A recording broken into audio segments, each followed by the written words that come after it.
আমি এখন মাখছি মুড়ি। প্রথমে দিয়েছি হচ্ছে চানাচুর, তারপর পেঁয়াজ লঙ্কা, আর এখানে শসা কেটে নিয়েছি। এবার এর মধ্যে মুড়ি দিয়ে দেবো। এবার দিয়ে দেবো হচ্ছে তেল। আমি তেলটা একটু কমই দিই, বেশি দিই না।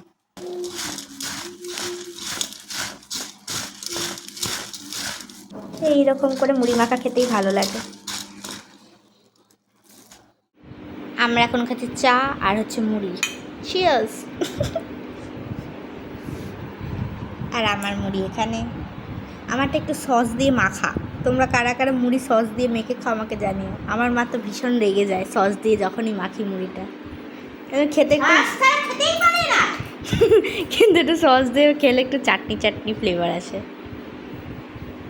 আজকে সন্ধ্যেবেলা চা আর মুড়িটা খেয়ে আমি আর মা খুব এনজয় করতে করতে ভিডিওটা এখানেই শেষ করছি তোমাদের সাথে। তো ভিডিওটা ভালো লাগলে সে লাইক করো, বাই।